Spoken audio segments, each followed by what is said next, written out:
Elena Martinez clutched her daughter's tiny hand as they shuffled down the narrow aisle of Flight 847, their worn duffel bag bumping against seat after seat. At 28, she'd learned to carry herself with quiet dignity despite the second-hand clothes and the exhaustion that lived in her bones, but tonight that dignity felt as fragile as tissue paper. "Mommy, my ears hurt," 4-year-old Sofia whispered, her voice already thick with the congestion that had been getting worse for weeks. The fluorescent airport lighting had made the dark circles under her daughter's eyes look like bruises, and Elena's heart clenched with familiar guilt. "I know, baby. Just a little longer." Elena's voice was steady, practiced. She'd become an expert at sounding calm when her world was falling apart. Their seats were in the very back of the plane, row 43, seats E and F. The cheapest tickets she could find, bought with her last functioning credit card after 3 others had been declined. Elena had spent the past 2 weeks working double shifts at the diner, picking up extra house-cleaning jobs, even selling her grandmother's wedding ring to a pawn shop. All for this moment, this flight to Seattle Children's Hospital where doctors promised they could help Sofia with an experimental treatment her insurance wouldn't cover. $23,000. That's what they needed. Elena made barely $30,000 a year across all her jobs. She settled Sofia by the window and took the middle seat, hoping the aisle would stay empty. No such luck. A businessman in an expensive suit squeezed past them, shooting an annoyed look at Sofia's stuffed wolf clutched against her chest. The toy was matted and faded from years of love, but Sofia refused to go anywhere without it. "Excuse me," the man said tersely as Sofia's backpack brushed his arm. "Could you keep your things contained?" Elena's cheeks burned. "I'm sorry." "Sofia, pull Wolfie closer." As the plane began to taxi, Elena tried to calculate their finances one more time. The hotel room she'd booked was $49 a night at a place that definitely didn't include breakfast. She had $312 in cash, money from returning bottles and cans, from skipping her own meals for 2 weeks. It had to last for food, transportation, and whatever the hospital required up front. The engines roared to life, and Sofia whimpered, pressing her hands to her ears. "Mommy, it hurts." "I know, sweetheart. Try swallowing." Elena fumbled in her purse for the children's pain medication she couldn't really afford but had bought anyway. Her hands shook as she read the dosage. Was Sofia too tired to take it? Too congested? What if? The plane lifted off, and Sofia's whimper became a cry of genuine pain. "Shoo, baby, shoo." Elena pulled her daughter onto her lap, feeling every passenger's eyes on them. "Try to sleep." But Sofia couldn't sleep. The pressure change made her congestion worse, and soon she was sobbing, the kind of desperate, exhausted crying that came from weeks of not feeling well and not understanding why. "Jesus Christ," muttered the businessman. "Some people shouldn't travel with kids." Elena's face flamed hotter. She bounced Sofia gently, whispered every soothing word she knew, tried humming lullabies, but nothing worked. Other passengers were turning around now, their expressions ranging from annoyed to outright hostile. "Can't you do something?" snapped a woman across the aisle. "I'm trying," Elena whispered, tears burning her own eyes. This was exactly what she'd been terrified of, being that passenger, the one everyone hated, the mother who couldn't control her child. Sofia's cries grew louder, more desperate. Elena felt the familiar panic rising in her chest, the one that whispered she was failing, that she wasn't enough, that she'd never be enough. Just like Sofia's father had said before he walked away. Just like her own mother had believed before she disappeared when Elena was 16. "Maybe the child needs medical attention," someone suggested loudly. "This doesn't sound normal." Elena's panic spiked. What if they forced an emergency landing? What if they thought she was an unfit mother? What if... "Excuse me." The voice was deep, calm, and came from directly above her. Elena looked up through her tears to see a man standing in the aisle, tall, dark-haired, wearing a perfectly tailored suit that probably cost more than her rent. But it wasn't his expensive clothes that caught her attention. It was his eyes. They were the most unusual shade of amber she'd ever seen, and they weren't looking at her with judgment or irritation. They were looking at her with understanding. "I'm sorry," Elena started, bouncing Sofia more frantically. "I'm trying to. May I?" He gestured toward the empty aisle seat beside her. Elena stared at him, confused. He was clearly a first-class passenger. She could tell by the way the flight attendants had smiled at him, by the confidence in his posture. Why would he want to sit in the back of the plane with a crying child? What? I think I might be able to help." His voice carried an odd quality, something that made Sofia's crying ease just slightly. "If you'll let me." Elena glanced around at the sea of angry faces. She was out of options, out of pride, out of everything except desperation. "Okay," she whispered. He slid into the seat with fluid grace, and Elena caught his scent, something woodsy and warm that reminded her of the forests from her childhood dreams. Dreams she tried not to think about, where wolves with amber eyes watched over her from the shadows. "What's her name?" he asked softly. "Sofia." "Sofia." He said it like it meant something.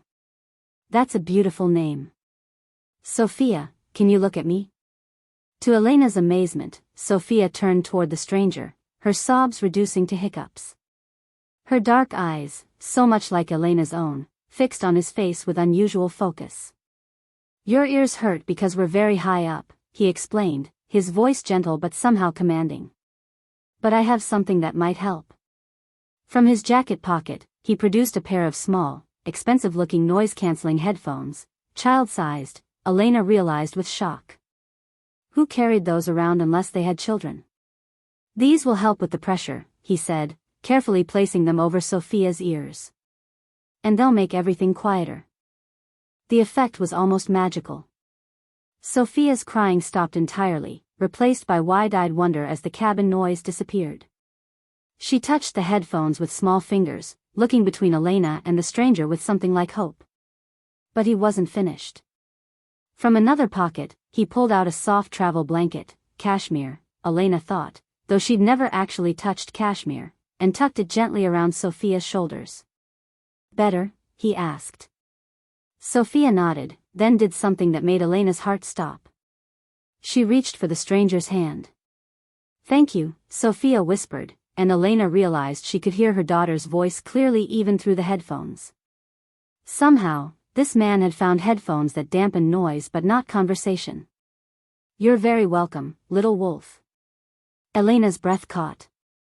Sofia's stuffed animal was a wolf, but how could he know that? It was pressed against Sofia's chest, barely visible under the blanket. As if he sensed her stare, the man looked at Elena, and for a moment, she felt something impossible, a jolt of recognition, as if she'd been looking for him her entire life without knowing it. "I'm Gabriel," he said simply. "Gabriel Stone." "Elena." "Elena Martinez." Her voice came out rougher than she intended. How did you know to?" "I travel frequently." "You learn to be prepared." His smile was gentle, but there was something else in his expression, something that made her pulse quicken. "Is this a medical trip?" Elena hesitated. She'd learned to be careful about sharing too much information with strangers, but something about Gabriel felt safe. Maybe it was the way Sofia had relaxed completely in his presence, or maybe it was those unusual eyes that seemed to see straight through her defenses to the fear and love underneath. "Seattle Children's Hospital," she admitted. "There's a specialist there. Sofia's been sick for months, and the doctor's back home." She trailed off, not wanting to voice her deepest terror, that without this treatment, she might lose the only good thing in her life. Gabriel's expression shifted, becoming more intense. "What kind of treatment?" "Experimental. Her immune system, it's not developing properly. She gets sick constantly, and it's getting worse." Elena's voice cracked. "The insurance won't cover it, but I had to try. I couldn't live with myself if I didn't try everything." Something flickered across Gabriel's face, anger, Elena thought, but not directed at her. "And you're doing this alone?" It wasn't a question. Elena nodded anyway, suddenly exhausted by the familiar weight of that truth. Her father? Gabriel's voice was carefully neutral. Gone. Has been since before she was born. Elena looked down at Sofia, who was now drowsing peacefully against her chest. It's just us. Then you're stronger than most people I know. The simple statement, delivered without pity or condescension, hit Elena like a physical blow. When was the last time someone had acknowledged her strength instead of her struggles? The headphones, she said, needing to change the subject before she started crying again. I can't accept them. They must have cost. They're a gift. Gabriel's tone brooked no argument. For Sofia. But we can't afford. It's not about money. He looked at her with those amber eyes, and Elena felt heat creep up her neck. Some things can't be repaid with money. Sofia had fallen asleep, her breathing finally even and peaceful. Elena adjusted her position carefully, not wanting to wake her daughter but acutely aware of Gabriel's proximity. He smelled like expensive cologne and something else, something wild and earthy that made her think of moonlit nights and running through forests. You should try to sleep too, Gabriel said softly. It's a long flight. Elena almost laughed. Sleep had become a luxury she couldn't afford, not with 3 jobs and constant worry about Sofia's health. But for the first time in months, she actually felt like she could close her eyes. I don't want to impose any more than I already have, she said. You probably have work to do, Anne. Elena. The way he said her name made something flutter in her chest. Rest. I'll watch over you both. It was a promise, she realized. Not just polite words, but an actual vow. And despite every hard lesson life had taught her about trusting strangers, about men who made promises they didn't keep, Elena found herself believing him.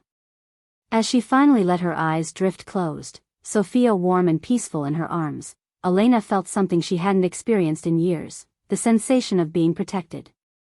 Not just her daughter, but her too. For these few hours at 30,000 feet, she wasn't alone. She couldn't know that Gabriel Stone was fighting every instinct he possessed not to touch her, not to wrap his arms around both of them and never let go. She couldn't know that his wolf was pacing restlessly, recognizing something impossible. She couldn't know that the scent of her hair was driving him to distraction, or that the sight of her fierce love for her daughter was unraveling every wall he'd built around his heart.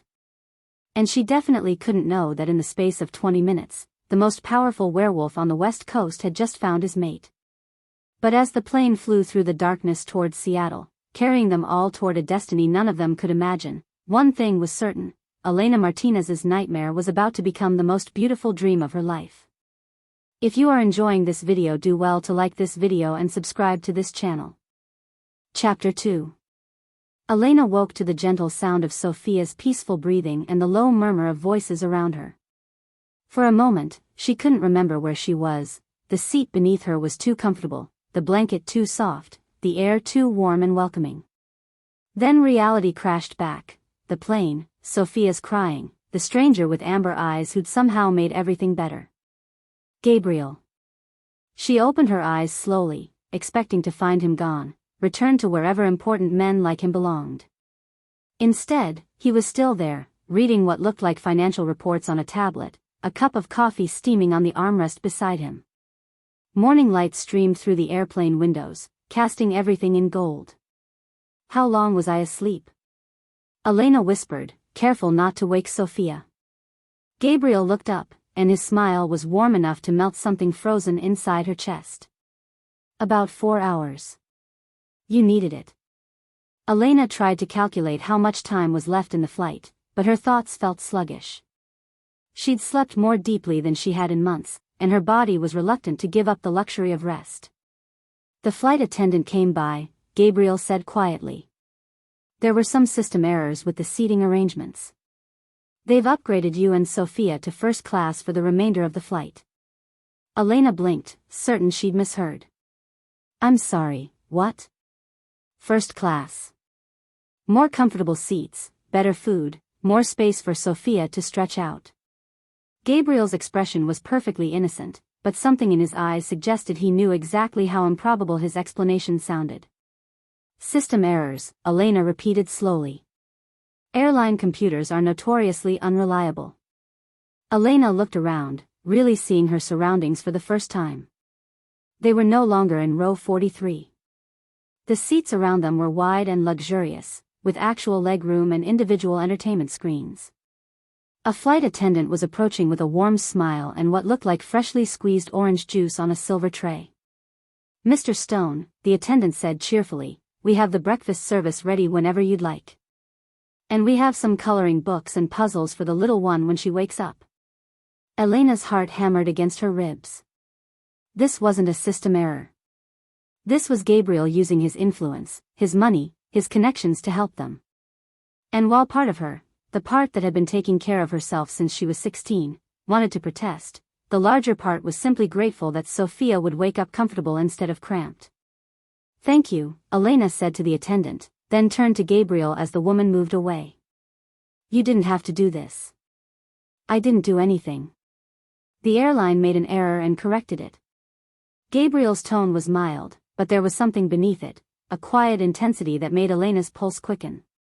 "Besides, Sofia deserves to travel in comfort." The easy way he said her daughter's name, as if he'd known her for years instead of hours, did something dangerous to Elena's carefully guarded heart. She'd learned not to trust easily, especially not men who seemed too good to be true. In her experience, they always were. Why? The question slipped out before she could stop it. Gabriel set down his tablet and gave her his full attention. "Why what? Why are you helping us? You don't know us. We're nothing to you." Elena kept her voice low, aware of the other first-class passengers around them, but she needed to understand. "What do you want in return?" Something flickered across Gabriel's face, hurt, maybe, or disappointment. "Do I have to want something?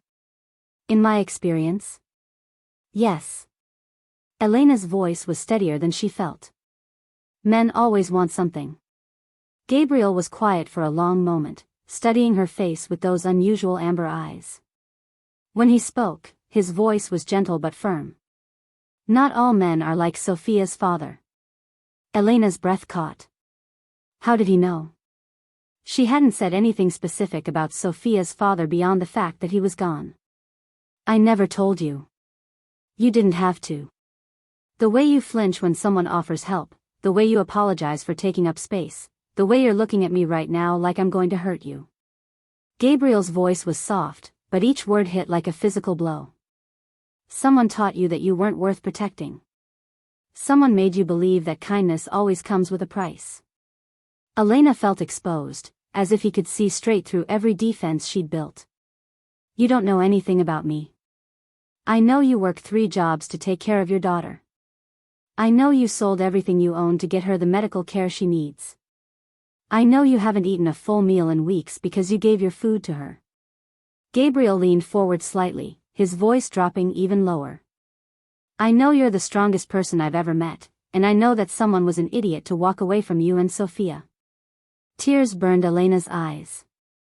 She blinked them back furiously, but Gabriel had already seen.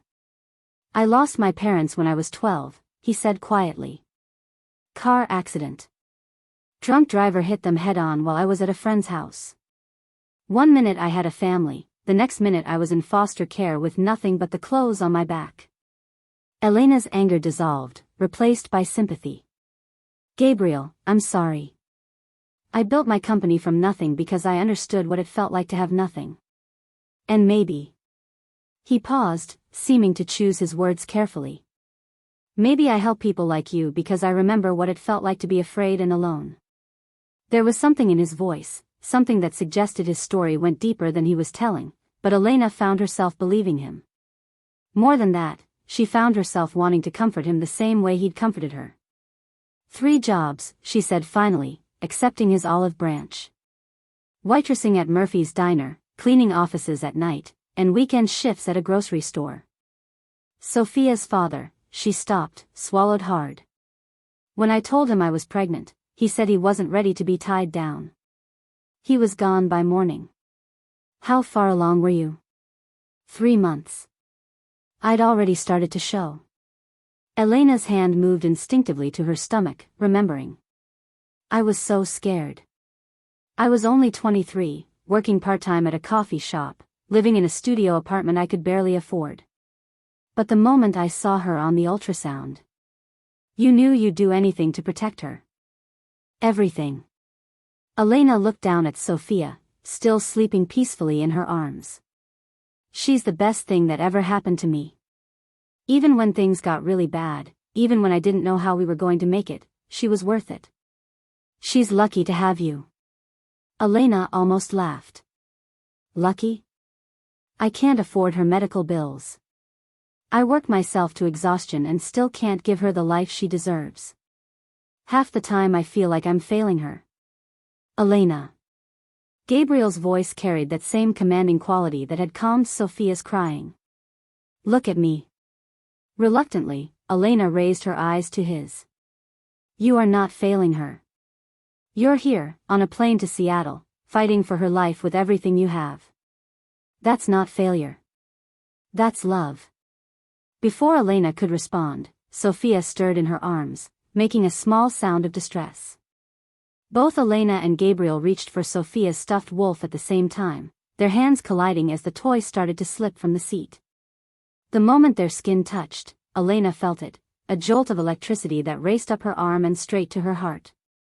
It was like touching a live wire, except instead of pain, it brought a strange sense of completion, as if she'd been missing something her entire life without knowing it. Gabriel went very still, his hands still covering hers. His amber eyes widened, and for a moment, Elena could have sworn they glowed. Did you feel that? She whispered. Gabriel's jaw tightened. Feel what? But he had felt it. Elena could see it in his face, in the way his breathing had changed, in the careful control he was exerting over himself. Whatever had just passed between them, it had affected him too. Sofia's eyes fluttered open, and the moment between Elena and Gabriel shattered. Mommy? I'm here, baby. Elena pulled her hand away from Gabriel's, her skin still tingling. How do you feel? Better. Sofia sat up, looking around with interest. Wow, this airplane is pretty. We got upgraded, Elena explained, shooting Gabriel a meaningful look. Wasn't that nice? Sofia turned to Gabriel with a bright smile. Thank you, Mr. Gabriel. You're welcome, little wolf. Gabriel's voice was rougher than usual. Are you hungry? I think they have pancakes. As if summoned, the flight attendant appeared with a breakfast tray that looked like it belonged in a 5-star restaurant. Sofia's eyes went wide at the sight of actual maple syrup and fresh strawberries. Can I really have all of this? Sofia whispered to Elena. Yes, sweetheart. Eat as much as you want. Watching Sofia enjoy a meal she wouldn't have to worry about paying for should have been pure joy, but Elena found herself fighting tears again. This was what she wanted for her daughter, not just the fancy food, but the sense of security that came with knowing there would always be enough. The hospital costs, Elena said suddenly, the words tumbling out before she could stop them. The experimental treatment is $23,000. Insurance won't cover it because it's investigational. Her voice cracked. I have $312 in cash. I sold my grandmother's wedding ring, worked extra shifts, returned bottles and cans. It's not enough. It's not even close to enough. Gabriel's hands clenched into fists on the armrests, and Elena caught a glimpse of something wild in his expression before he controlled it. There are programs, he said carefully. Financial assistance, charity foundations. The hospital will work with you. And if they won't? Elena's voice was barely a whisper. What if I've brought her all this way for nothing? What if I can't save her? Elena. Gabriel's voice was fierce. You will find a way. I'll help you find a way. You don't understand. You're obviously wealthy, successful. You can't possibly know what it's like to. I know what it's like to lose everything, Gabriel interrupted, his amber eyes blazing. And I know what it's like to fight for the people you love. You're not alone in this. Something in his tone made Elena believe him, even though every rational part of her mind screamed that she barely knew this man. But before she could respond, Sofia made a small choking sound. Elena's attention snapped to her daughter, who was suddenly struggling to breathe. Sofia's face was turning pale, her small hands clawing at her throat. Sofia. Elena's voice was sharp with panic. Baby, what's wrong? But Sofia couldn't answer. Her lips were turning blue, her breathing becoming more labored by the second. Elena's training from her first aid class at the diner kicked in, but her hands were shaking too badly to be effective. Help, she called out. I need help. Gabriel was already moving. His hands were steady as he tilted Sofia's head back, checking her airway with the confidence of someone who'd done this before. Call the flight attendant, he told Elena. Now. But even as Elena pressed the call button frantically, Gabriel was already working. He seemed to know exactly what to do, his movements precise and sure. He tilted Sofia's chin, cleared her airway, and began rescue breathing with a calm competence that should have been impossible for a businessman. Within seconds, Sofia was breathing again, her color returning to normal. She coughed weakly and began to cry, the most beautiful sound Elena had ever heard. It's okay, Gabriel murmured, his hands gentle as he supported Sofia. You're okay now.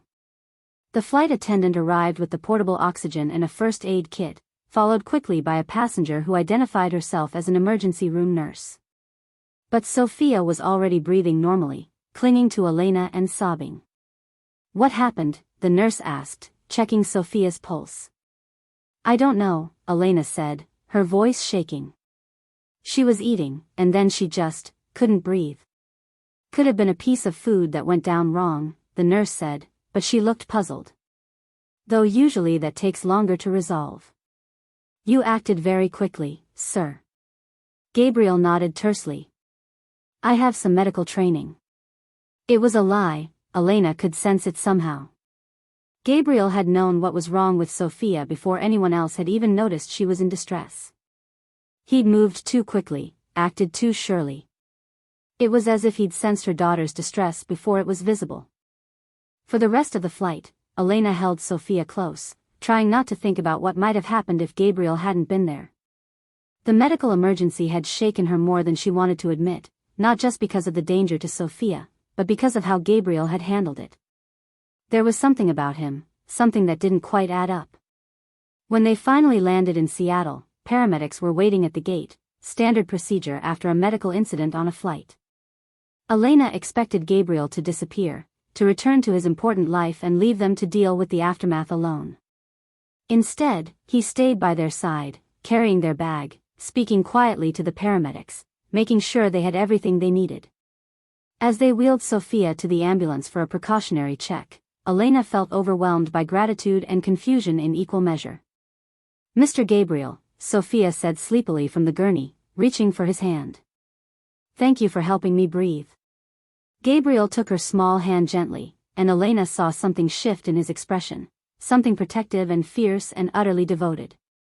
You're very brave, little wolf, he murmured. Sofia smiled, her eyes already drifting closed from exhaustion.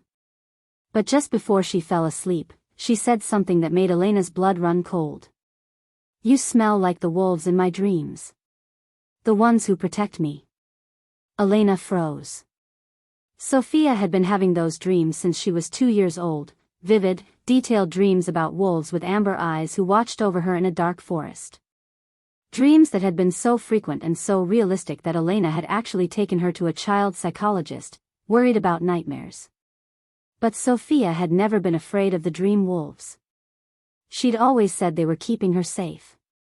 Gabriel's hand tightened on Sofia's, and when he looked up at Elena, his amber eyes held secrets she couldn't begin to guess. As the paramedic closed the ambulance doors, Elena found herself wondering exactly what kind of man Gabriel Stone really was. And why her daughter's impossible dreams suddenly felt a lot less impossible. If you are enjoying this video, do well to like this video and subscribe to this channel. Chapter 3. Seattle Children's Hospital was everything Elena had expected and nothing she was prepared for. The building itself was beautiful, all glass and hope, with colorful murals and play areas designed to make sick children feel less afraid. But the financial office felt like a different world entirely, sterile and cold, where hope was measured in dollars and cents. $23,475, the financial counselor said, her voice professionally sympathetic as she slid the estimate across the desk. That's for the initial treatment protocol. If Sofia responds well, there may be additional costs for follow-up procedures. Elena stared at the number, feeling like she was drowning.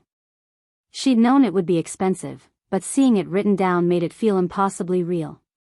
And insurance? I'm afraid your plan doesn't cover experimental treatments.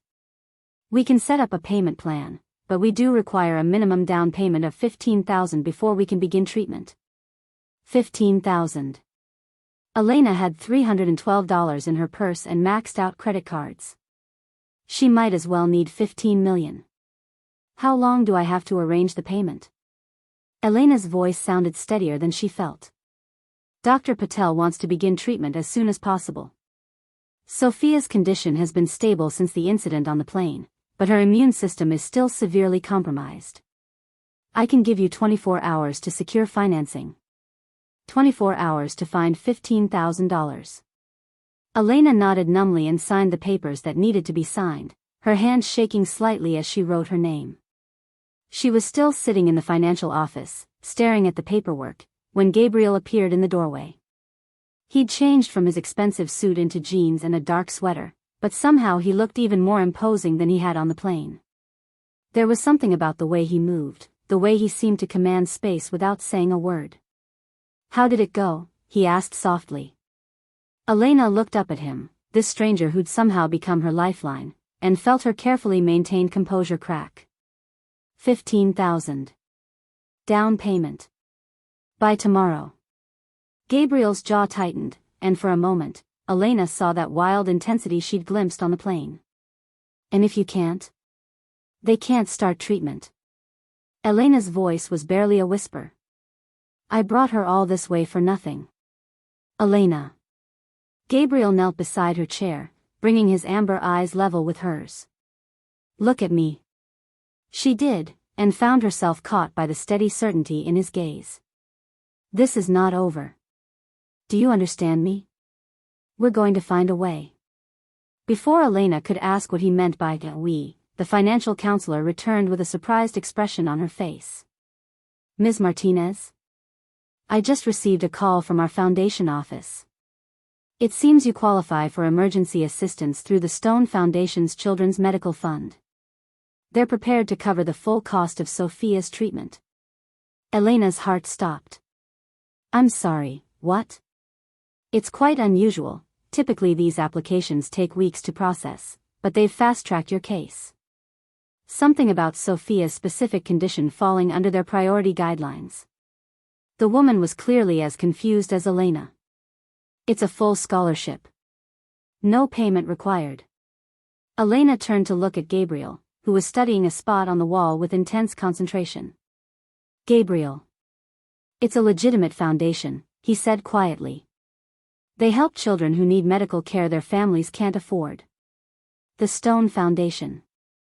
Elena's voice was flat. Stone. Like your last name. It's a common name. Gabriel. Ms. Martinez? The financial counselor interrupted. I need your signature on these forms to accept the assistance. Elena stared at the papers, her mind racing. Every instinct told her this was too convenient, too perfectly timed. But Sofia needed this treatment, and Elena's pride wasn't worth her daughter's life. She signed the forms. An hour later, as Sofia was being settled into a bright pediatric room with a view of the Space Needle, Gabriel's phone rang. Elena watched his expression change as he listened, saw his shoulders tense. I have to go, he said after ending the call. Business emergency. Of course. Elena kept her voice neutral, but disappointment flooded through her. She'd known this moment would come, when Gabriel would return to his real life and leave them behind. Elena. Gabriel stepped closer, and she caught that woodsy scent again, the one that made her think of forests and moonlight. I'll be back. I promise.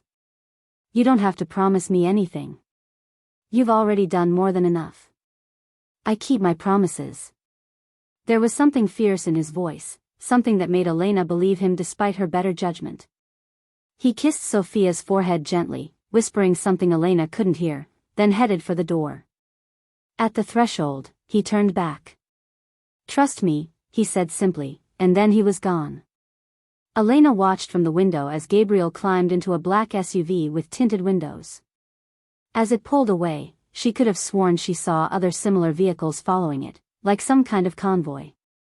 Interesting man, a voice said behind her. Elena turned to find a priest standing in the doorway, elderly, with kind eyes and the weathered hands of someone who'd spent a lifetime offering comfort to others. Father Miguel. I'm the hospital chaplain. He stepped into the room, his gaze moving from Elena to Sofia, who was sleeping peacefully. I heard about your daughter's case. Quite miraculous, how quickly the foundation approved her funding. There was something in his tone that made Elena look at him more closely. You know about the Stone Foundation? I know about many things. Father Miguel moved to Sofia's bedside, his expression thoughtful. She's a beautiful child. There's something special about her, isn't there? Elena felt a chill run down her spine. What do you mean? The dreams. The ones about wolves. Elena's breath caught. How did you? She talks in her sleep. The nurses mentioned it. Father Miguel's eyes were gentle but knowing. She speaks of protectors in the forest, amber-eyed guardians who keep her safe. They're just dreams, Elena said quickly. Childhood imagination. Father Miguel was quiet for a long moment, studying Elena's face. May I ask about your tattoo?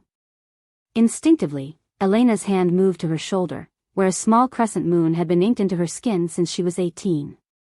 She'd gotten it on impulse, drawn to the design in a way she couldn't explain. It's just a tattoo. Ah. Father Miguel nodded slowly. And when did you first get it? My 18th birthday. I know it sounds silly, but I'd been dreaming about it for years. The same design, always the same. Elena felt heat creep up her neck. The tattoo artist said he'd never seen anyone so certain about a design. Father Miguel's eyes widened slightly, and he made a small sign of the cross. Dios mío. Father, you're scaring me. Forgive me, child. I don't mean to frighten you. Father Miguel pulled a chair closer to Elena's. Tell me, have your dreams been different since you arrived in Seattle? More vivid, perhaps? Elena stared at him. How could he possibly know that?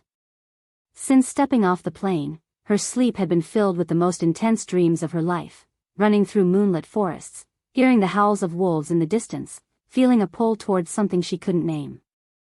How did you know that?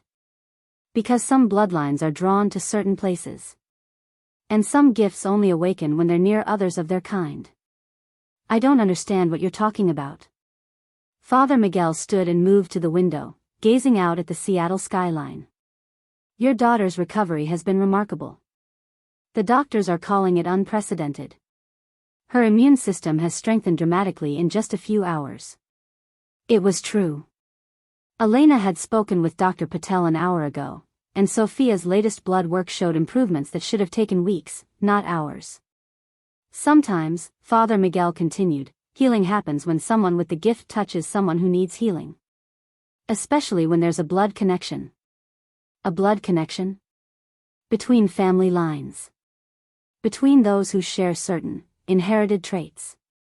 Elena felt like she was missing something crucial, like Father Miguel was speaking in code she was supposed to understand. I'm going to need you to speak plainly, Father.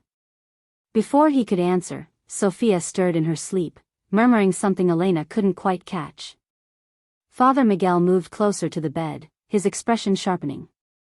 What did she say? Elena asked. She said, the Alpha is coming back. He promises to keep us safe. Father Miguel looked at Elena with new intensity. Alpha is not a word most 4-year-olds use. Elena's skin prickled. Sofia was right, Gabriel had promised to come back. But how could she know that while she was sleeping? I need to make some calls, Elena said suddenly. She needed answers, and Gabriel Stone seemed to be at the center of all her questions. She borrowed a laptop from the nurse's station and began researching. Gabriel Stone, CEO of Stone Industries, a multinational corporation with interests in security, real estate, and what appeared to be sustainable forestry. Net worth estimated in the hundreds of millions. But the deeper Elena dug, the stranger things became. There were gaps in his history, years where he seemed to disappear from public records. Photos from charity events showed him with children, always children, and in every picture, the kids seemed drawn to him in an almost supernatural way. And then there were the articles about his company's headquarters in Washington state, a sprawling compound in the Olympic Mountains that was described as eco-friendly and community-focused, but was also noted for its unusual security measures and the fact that no journalists had ever been allowed inside. Research is a dangerous hobby. Elena jumped, spinning around to find Father Miguel behind her again. You startled me. What have you learned about your mysterious benefactor? That he's either very generous or very good at controlling information. Elena closed the laptop. Every article about him mentions his philanthropy, especially with children. But there are things that don't add up. Such as? He knew how to perform CPR on Sofia without hesitation. He carries child-sized noise-canceling headphones. He has a foundation that apparently processes applications in hours instead of weeks. Elena counted off on her fingers. And Sofia's condition improved dramatically after he touched her. Father Miguel nodded slowly. And what conclusion are you drawing? That Gabriel Stone is not what he appears to be. Very few of us are, child. Before Elena could ask what he meant, Father Miguel pulled out his phone and made a quiet call in rapid Spanish. Elena caught only a few words, but one of them sounded like, bloodline. Father, I need you to tell me what's going on. Father Miguel ended his call and looked at Elena with a mixture of compassion and concern. There are things in this world that exist beyond what most people believe possible. Ancient bloodlines, inherited gifts, connections that transcend normal human understanding. You're talking about supernatural things. I'm talking about truth. Father Miguel moved to his bag and pulled out several old books, their leather bindings worn with age. These are genealogical records, some dating back centuries. They track certain family lines, certain inherited traits. Elena's heart started beating faster. What kind of traits? The ability to heal. Enhanced senses. Connections to the natural world. Father Miguel opened one of the books to a page filled with intricate family trees. The ability to shift between human and wolf form. The words hit Elena like a physical blow. That's impossible. Is it? Your daughter dreams of wolves who protect her. You have a crescent moon tattoo you felt compelled to get. You've been having vivid dreams since arriving in a city known for its large, wolf population. Father Miguel's eyes were kind but serious. And a man with unusual abilities appeared exactly when you needed him most. Elena stood up so quickly her chair rolled backward. You're talking about werewolves. Actual werewolves. I'm talking about your heritage, Elena. Your daughter's heritage. This is insane. Elena started pacing the small room. You're telling me that Gabriel is some kind of werewolf, and that Sofia and I are, what? Part werewolf? I'm telling you that your daughter isn't fully human, Father Miguel said gently. And neither are you.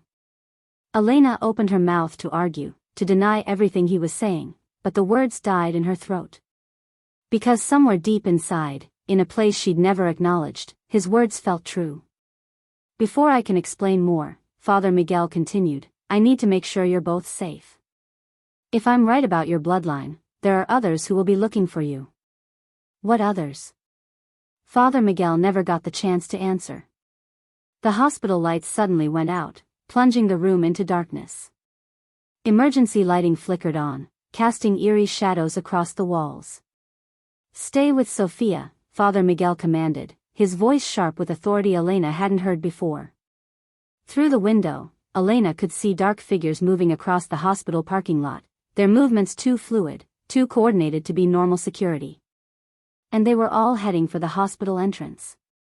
"Father," Elena whispered, her heart hammering against her ribs. "Who are they?" Father Miguel was already pulling out his phone, dialing rapidly. "Hunters. And they're here for you and Sofia." As if to confirm his words, the sound of breaking glass echoed from somewhere below them, followed by screams from the hospital staff. The masked attackers had found them. If you are enjoying this video, do well to like this video and subscribe to this channel. Chapter 4. The emergency lighting cast dancing shadows across the hospital walls as Elena pressed herself against Sofia's bed, her heart hammering so loudly she was sure the attackers would hear it. Through the window, she could see more dark figures scaling the building's exterior with impossible speed and agility. "Mommy?" Sofia's sleepy voice cut through Elena's panic. "What's happening?" "Shoo, baby. Stay quiet."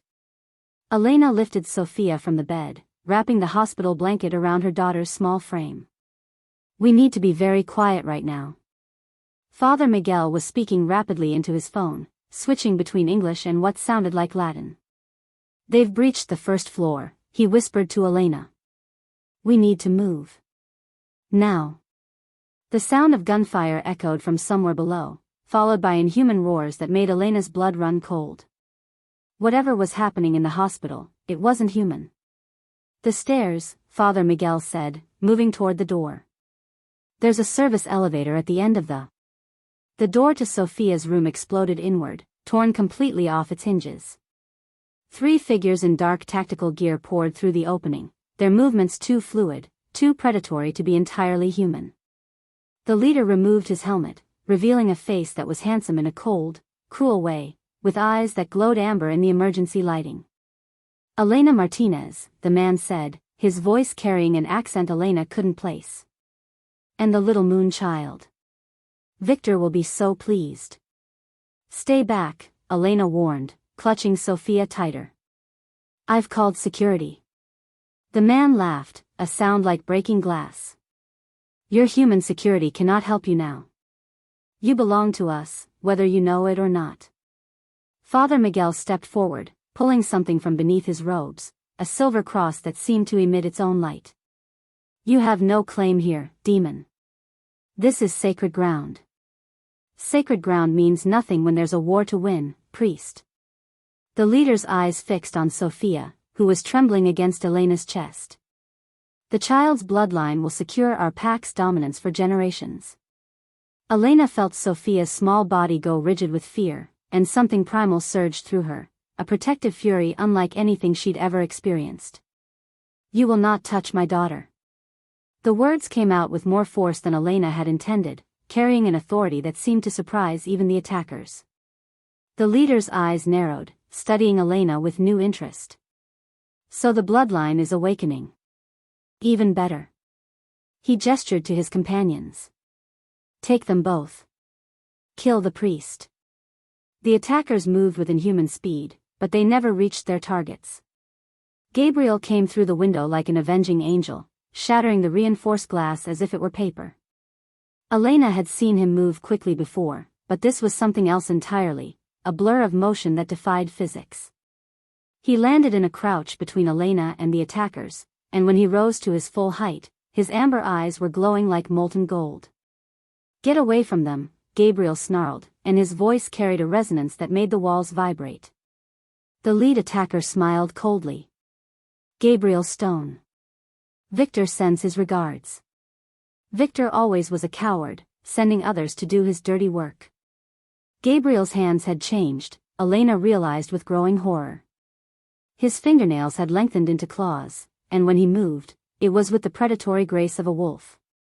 The attackers rushed him simultaneously, but Gabriel was ready. Elena watched in shock as he moved faster than her eyes could follow, his strength clearly superhuman. He caught the first attacker by the throat and threw him across the room with enough force to crack the wall. The second came at him with what looked like a silver blade, but Gabriel dodged and struck back with claws that left deep gashes across the man's chest.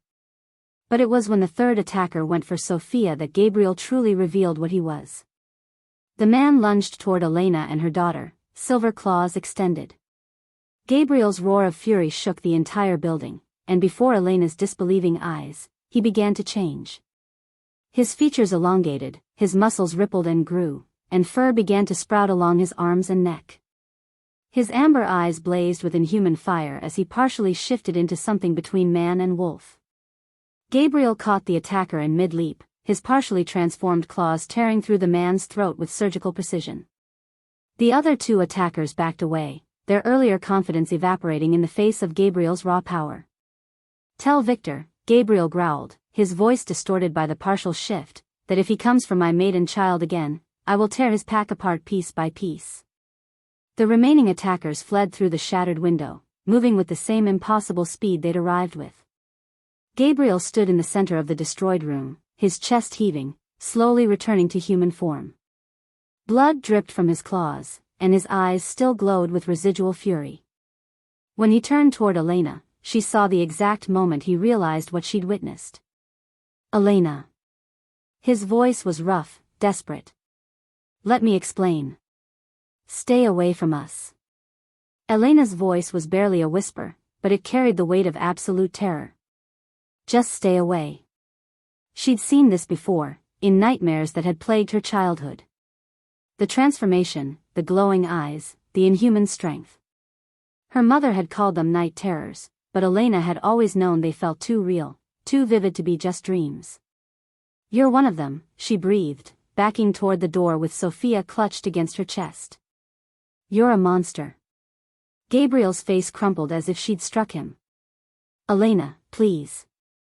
I'm still me. I'm still the man who helped you on the plane, who's been lying to me from the beginning." Elena's voice grew stronger as anger replaced fear. "The foundation, the upgrade, the way you knew exactly how to help Sofia, it was all manipulation, wasn't it? You knew what we were before we did." "I knew you were my mate," Gabriel said desperately. "But I never lied about wanting to help you. Everything I did because..." "Because of what? Some supernatural claim on me? Some werewolf instinct?" Elena was at the door now, Sofia crying softly against her shoulder. "We're not yours, Gabriel. We never were." Gabriel's phone rang suddenly, the sound jarring in the tense silence. He glanced at it, and Elena saw conflict war across his features. "Gabriel." Father Miguel's voice was gentle but urgent. "She needs time to understand. And your pack needs you." Gabriel looked at the phone, then at Elena, and she saw the moment he made his choice. "This isn't over," he said quietly. "I will protect you, whether you want me to or not." He answered the phone as Elena fled from the room, Sofia's sobs echoing in the hallway. "Marcus, I'm on my way," Gabriel said, his voice thick with pain. "Prepare for war." Elena ran blindly through the hospital corridors, following the exit signs while trying to process what she'd just witnessed. The man who'd saved them, who'd shown them such kindness, was a werewolf. The creatures from her childhood nightmares were real, and somehow, she and Sofia were caught in the middle of their war. She made it to the parking garage before Father Miguel caught up with her, slightly out of breath but moving with surprising speed for a man his age. "Elena, wait." "No." Elena spun to face him, tears streaming down her cheeks. "You knew. You knew what he was, and you didn't warn me." "I suspected, but I wasn't certain until tonight." Father Miguel approached slowly, his hands raised peacefully. "And even if I had known, would it have changed anything? He saved your life. He saved Sofia's life. He's a monster. He's a protector."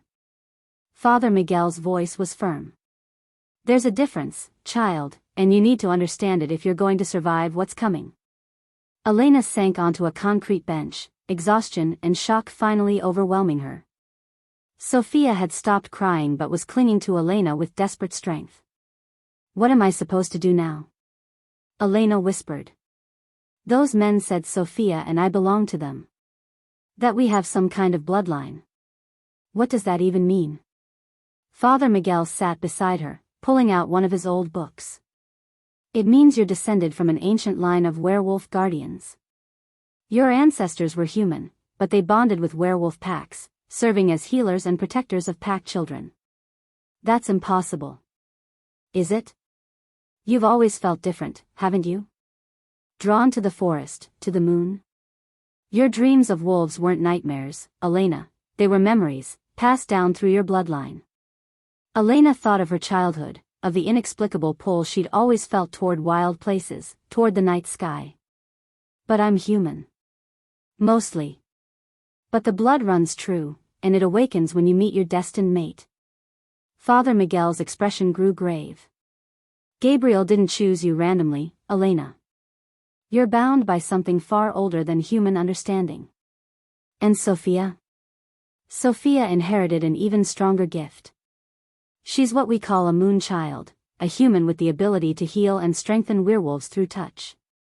She's incredibly rare, incredibly powerful, and incredibly valuable to any pack that controls her.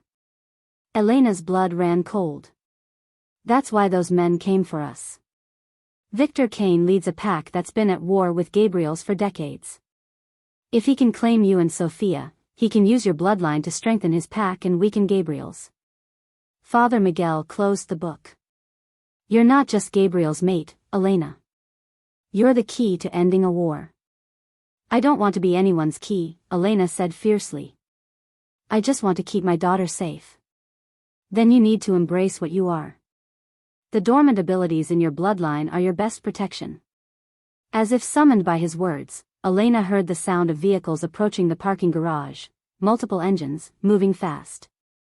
Through the concrete pillars, she could see headlights approaching. They found us, Father Miguel said grimly. Elena, I need you to listen to me very carefully. Your powers will activate when Sofia is in immediate danger. Don't fight the transformation, it could kill you. What transformation? Elena demanded, but she never got an answer. Victor's men poured into the parking garage, at least a dozen of them this time. They moved to surround Elena and Father Miguel, their eyes glowing in the dim light. The leader from the hospital was among them, a silver bandage covering the wounds Gabriel had inflicted. Enough running, he snarled. The moon child comes with us. No. Elena stood, placing herself between the attackers and Sofia. You can't have her. We can, and we will. The leader gestured to his men. Take the child. Kill the others. They moved as one, in human speed carrying them forward. Elena felt Sofia's terror spike, heard her daughter's frightened cry, and something inside her chest exploded. Power flooded through Elena's veins like liquid fire. Her vision sharpened until she could see every detail of the attackers' faces, could smell their fear beneath their aggressive postures. Strength flowed into her muscles, and when she looked down at her hands, they were glowing with silver light. Stay away from my daughter, Elena commanded, and her voice carried an authority that made even the werewolves hesitate. But the power was too much, too fast. Elena could feel it burning through her human system like acid, tearing at her from the inside. She was rejecting the transformation, fighting against the very power that could save them. Pain lanced through her skull as her eyes began to glow brighter. She was changing, awakening, but her fear and resistance were turning the gift into a weapon against herself. Elena! Father Miguel shouted. Don't fight it. Accept what you are. But Elena couldn't stop fighting. The power felt alien, wrong, and as it grew stronger, she felt herself growing weaker. She was burning herself out from the inside, her human physiology unable to handle the supernatural energy she was rejecting. As darkness crept in at the edges of her vision, Elena realized with growing horror that her attempt to protect Sofia might end up killing them both. If you are enjoying this video, do well to like this video and subscribe to this channel. Chapter 5. The silver light consuming Elena's body was beautiful and terrible, like watching lightning strike in slow motion. Father Miguel knelt beside her as she collapsed to the concrete floor of the parking garage, Sofia's frightened cries echoing off the walls. The attacking werewolves had retreated the moment Elena's power erupted, but their leader watched from a safe distance, his eyes gleaming with predatory satisfaction. "She's fighting the transformation," Father Miguel said urgently into his phone. "If she doesn't accept it soon, the power will burn her alive from the inside." Elena could hear him speaking, but his voice seemed to come from very far away. The silver fire racing through her veins felt like molten metal, searing everything in its path. Her human body wasn't meant to contain this kind of power, and every cell was screaming in protest. "Mommy." Sofia's small hands pressed against Elena's face, and for a moment, the burning eased. "Mommy, please wake up." Elena tried to speak, to comfort her daughter, but her throat felt like it was filled with glass. The power wanted her to change, to accept what Father Miguel claimed was her birthright, but everything human in her recoiled from the idea. She'd seen what Gabriel became, the claws, the glowing eyes, the inhuman strength. She wouldn't become a monster, not even to save her own life. "Elena," Father Miguel whispered, leaning close. "You have to stop fighting. Your daughter needs you alive." But alive as what? Elena thought desperately. What would Sofia think if her mother became one of the creatures from nightmares? What if Elena lost herself to the animal instincts she could feel clawing at the edges of her consciousness? The silver light flickered and began to fade, taking Elena's strength with it. She was dying, she realized with surprising calm. The power she was rejecting would consume her completely rather than be denied. Maybe that was better. Maybe Sofia would be safer without a mother who carried monster blood. 20 miles away, Gabriel felt his mate's life force ebbing like a tide pulling away from shore. He was in the middle of a war council, surrounded by his pack's leadership as they planned their response to Victor's latest attacks, when the bond between them sent a spike of agony through his chest. "Alpha?" Marcus, his second in command, caught Gabriel's arm as he staggered. "What's wrong?" "Elena." Gabriel's voice was raw with panic. "She's dying." "Sir, the pack needs you here," Marcus said firmly. "Victor's forces are moving on 3 fronts. If we don't coordinate our defense." "She's my mate." Gabriel's roar silenced the entire room. His eyes blazed with golden fire as his wolf clawed for dominance. "I can feel her slipping away." "Gabriel." Marcus's voice carried the authority of someone who'd known Gabriel since childhood. "If you leave now, you're abandoning your pack in the middle of a war. Victor is counting on exactly this kind of distraction." Gabriel could feel his pack's eyes on him, could sense their confusion and growing concern. An alpha who abandoned his responsibilities for a human mate, even a destined one, was an alpha who could lose everything. But Elena's pain was his pain, and he could feel her life force flickering like a candle in a hurricane. "If she dies," Gabriel said quietly, his voice deadly calm, "I'll go feral." "You know what that means." Marcus's face went pale. A feral alpha was a danger to everyone, pack, enemy, and innocent alike. The bond between true mates was so strong that losing one often drove the survivor completely insane. "How long do we have?" Marcus asked. Gabriel closed his eyes, reaching through the bond with every ounce of his supernatural senses. What he felt made his blood turn to ice. "Minutes. Maybe less." Marcus cursed in the old language, then nodded grimly. "Go. We'll hold the line until you return." "If I return," Gabriel corrected, already moving toward the door. "If she rejects the bond completely, we'll both be dead before sunrise." Gabriel reached the hospital in half the time it should have taken, his enhanced reflexes and complete disregard for traffic laws getting him there at speeds that would have been suicidal for a human driver. He could smell Victor's wolves before he even reached the parking garage, could hear Sofia's terrified sobs echoing through the concrete structure. What he found when he burst through the stairwell door nearly brought him to his knees. Elena lay on the cold concrete, her skin glowing with fading silver light.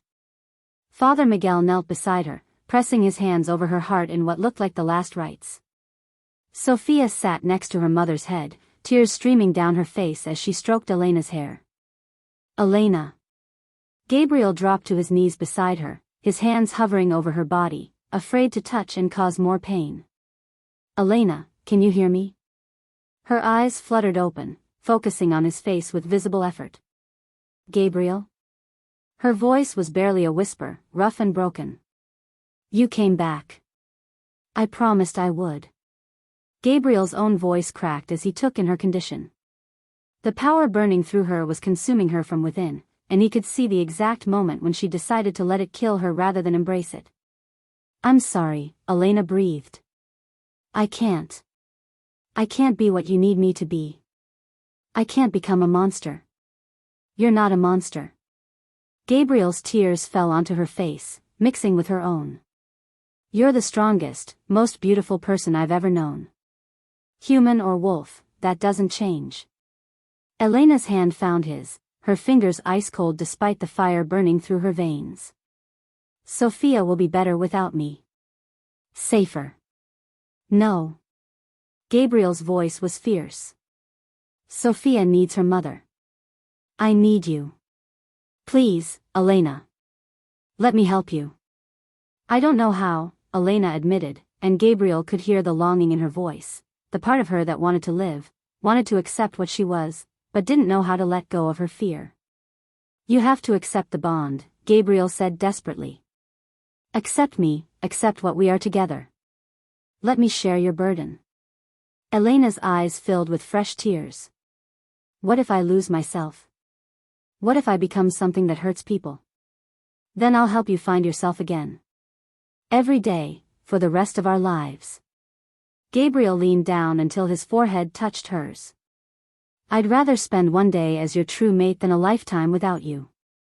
I'd rather die human than live as a monster, Elena whispered, but her grip on his hand tightened. Gabriel felt something break inside his chest. If she truly couldn't accept what she was, then he would lose her, and losing her would destroy him completely. But he couldn't force the bond on her. It had to be her choice. Then I'll die with you, he said simply. Because a world without you isn't worth living in. Before Elena could respond, small hands pressed against both of their faces. Sofia had moved between them, her dark eyes serious beyond her years. Mommy, Sofia said in her sweet, clear voice, he's not scary. He's our protector. Elena looked up at her daughter in amazement. Sofia, baby. The wolves in my dreams told me he would come, Sofia continued, her hands still touching both Elena and Gabriel. They said he would keep us safe, but only if you let him. As Sofia spoke, her hands began to glow with soft, pure light, not the harsh silver fire that was consuming Elena, but something gentle and healing. The 4-year-old's untrained power reached out, creating a bridge between Elena and Gabriel that allowed them to truly feel each other for the first time. Through that connection, Elena felt Gabriel's soul, his love, his protectiveness, his desperate need to keep her and Sofia safe. She felt his wolf, not as a monster but as a guardian, fierce and loyal and completely devoted to his family. There was no deception in him, no hidden cruelty or selfish agenda. Just love, pure and overwhelming and absolute. And Gabriel felt Elena, her strength, her fierce maternal love, her terror of losing herself, and underneath it all, her own desperate longing to be protected, to be loved, to finally have someone who would never leave. He loves us, Mommy, Sofia said softly. And we love him too. Elena looked into Gabriel's amber eyes and saw her future reflected there, not as a monster, but as a woman who was finally, completely whole. Yes, Elena whispered, the word carrying the weight of absolute surrender. Yes, I accept. I accept you, I accept us, I accept what I am. The moment the words left her lips, the silver fire consuming her transformed into something else entirely. Instead of burning, it began to heal, flowing through her body like warm honey.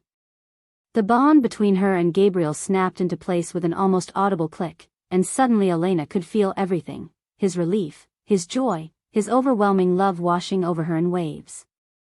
The transformation was nothing like she'd expected. Instead of losing herself, Elena felt more like herself than she ever had before.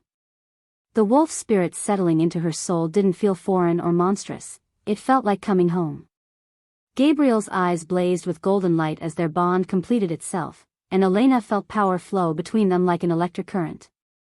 Her exhaustion disappeared, replaced by strength she'd never imagined possessing. When she sat up, moving with newfound grace, she could see Gabriel's amazement at their connection. "How do you feel?" Gabriel asked softly, his hands still intertwined with hers. Elena took inventory of her body, her senses, her spirit. Everything was heightened but not overwhelming. She could hear heartbeats 3 floors up in the hospital, could smell the approach of rain hours away, could feel the life force of every person in the building. But it all felt natural, as if these abilities had been sleeping inside her, waiting to wake up. "I feel." Elena paused, searching for the right words. "I feel like myself. But more." Gabriel's smile was brilliant with relief and joy. "The bond makes us stronger together than we could ever be apart." Elena looked down at Sofia, who was watching them with satisfaction, as if this had been her plan all along. How did she know? "Moon children often understand things the rest of us don't," Father Miguel said, moving closer now that the danger had passed. "She's been guiding you toward this moment since birth." Elena reached out instinctively to touch Gabriel's face, and silver light sparked where their skin met. "I can feel everything you feel. And I can feel your strength, your love." Gabriel caught her hand and pressed a kiss to her palm. "We're mated now, Elena. Bonded for life." The words should have scared her, but instead they filled her with a sense of completion she'd never experienced. For the first time in her life, she wasn't alone. But their moment of peace was shattered by the sound of slow clapping echoing through the parking garage. Victor emerged from behind a concrete pillar, flanked by at least 20 of his wolves. His handsome face was twisted with cold amusement. "How touching," Victor said, his accented voice dripping with mock sentiment. The great Gabriel Stone, reduced to playing house with a human. Gabriel moved to shield Elena and Sofia, his body tensing for battle. "Victor. I should have known you'd be too cowardly to face me directly." "Oh, but I am facing you directly, Alpha." Victor's smile was sharp as a blade. "And I've brought some friends of yours to make sure you listen to what I have to say." At Victor's signal, more of his wolves appeared, dragging bound and gagged figures between them. Elena's enhanced senses immediately recognized what Gabriel's had already told him. These were children, members of Gabriel's pack, ranging in age from perhaps 6 to 16. "Let them go," Gabriel snarled, his voice carrying the absolute authority of an alpha. "Your fight is with me." "My fight is with your bloodline," Victor corrected. "These children are just insurance. You're going to give me your pretty mate and her moon child daughter, or I'm going to start killing pack children. Starting with this one." Victor gestured, and one of his men pressed a silver blade to the throat of a little girl who couldn't have been more than 8 years old. Even from across the garage, Elena could see the terror in the child's eyes. Gabriel's anguish hit Elena through their bond like a physical blow. She could feel his impossible choice: save the pack children who'd looked to him for protection their entire lives, or protect his newly bonded mate and daughter. "You have 60 seconds to decide," Victor said pleasantly. "Your pack family, or your human family. Choose wisely, Alpha." If you are enjoying this video, do well to like this video and subscribe to this channel. Chapter 6. The silence in the parking garage was deafening as Victor's ultimatum hung in the air. Elena could feel Gabriel's anguish through their newly formed bond, a pain so deep it made her own heart clench. Through his eyes, she saw each of the kidnapped children as individuals: little Sarah with her gap-toothed smile, teenage Marcus Jr. who'd just started showing alpha potential, 8-year-old Miguel who still had nightmares about losing his parents. These weren't just pack members to Gabriel. They were his children in every way that mattered. 30 seconds, Victor announced, his blade pressing closer to little Sarah's throat. A thin line of blood appeared on her pale skin. Gabriel's shoulders sagged in defeat. "I'll come with you. Just let the children go." "No." Elena's voice cut through the garage like a whip. She stepped forward, placing herself between Gabriel and Victor, her newly awakened senses telling her exactly how many enemies surrounded them. "We're stronger together. That's what the bond means, isn't it?" Gabriel caught her arm, his amber eyes desperate. "Elena, you don't understand." Victor will kill me and force you to bond with him. And Sofia. He couldn't finish the sentence. Then we make sure that doesn't happen. Elena's voice carried a certainty she didn't feel, but through their bond, Gabriel could sense her determination. You said we're mated for life. That means we face this together. Victor laughed, the sound echoing off the concrete walls. How precious. The human thinks she can fight werewolves. His cold gaze fixed on Elena. Very well. If you insist on making this difficult, we'll do this my way. The old warehouse on 5th Street, midnight. Come alone, bring the child, or I start sending you pieces of these little ones. Gabriel doesn't come alone anywhere, Elena said firmly. We're a mated pair now. We go together, or not at all. Victor's eyes narrowed with calculation. Interesting. You're either very brave or very stupid, little human. I'm a mother, Elena replied simply. And I'm an alpha's mate. That makes me both. Victor's smile turned predatory. So be it. Midnight. Don't be late. With inhuman speed, Victor and his pack vanished into the night, taking the kidnapped children with them. The garage fell silent except for Sofia's quiet whimpering and the distant sound of sirens. Elena. Gabriel turned to face her, his expression torn between admiration and terror. What we just agreed to, it's suicide. Victor has been planning this for months. He'll have every advantage. Then we'd better start planning too. Elena looked down at Sofia, who was clinging to her leg with surprising strength. Father Miguel, is there somewhere safe we can take Sofia while we handle this? I'm not leaving Mommy. Sofia's voice was fierce despite her tears. The wolves in my dreams said we have to stay together. Father Miguel stepped forward, his expression grave. She may be right. Sofia's power is tied to both of you now. Separating her might weaken the bond when you need it most. Gabriel ran his hands through his hair, his frustration evident. This is insane. I can't take a 4-year-old into battle. You're not taking her into battle, Elena said quietly. We're protecting her from one. 2 hours before midnight, Elena stood in the abandoned warehouse that had once been part of Seattle's industrial district. The building was a maze of rusted machinery and broken windows, with enough hiding spots for an army. Victor had chosen his battleground well. Gabriel's pack had insisted on coming despite the risks. Marcus led a group of 20 wolves, all armed with weapons designed to counter Victor's silver-enhanced arsenal. But Elena could feel Gabriel's certainty through their bond. They were walking into a trap. Last chance, Gabriel murmured to Elena as they approached the main entrance. You and Sofia can still leave. My pack and I can handle this. Your pack includes me now, Elena reminded him, adjusting her grip on Sofia, who had insisted on coming despite everyone's protests. Besides, Victor wants all 3 of us. If we're not here, he'll just hunt us down later. The warehouse doors opened before they could knock. Victor stood in the entrance, no longer bothering to hide his inhuman nature. His eyes glowed amber in the darkness, and when he smiled, Elena could see fangs. Welcome to my parlor, Victor said pleasantly. I've prepared quite a show for you. They followed him into the main warehouse space, where Elena's enhanced senses immediately detected the trap. Victor had at least 50 wolves positioned throughout the building, all armed with silver weapons. Worse, she could smell something else, a chemical scent that made her newly awakened wolf recoil in instinctive fear. Wolfsbane, Gabriel growled, recognizing the smell. You've weaponized it. Insurance, Victor replied. Your little mate's power surge earlier was quite impressive, but Wolfsbane dampens supernatural abilities. I thought it wise to level the playing field. Elena felt her newfound strength beginning to ebb as the airborne toxin entered her system. Beside her, Gabriel's posture shifted as he fought against the weakening effects. Now then, Victor continued, circling them like a predator. Let's discuss terms.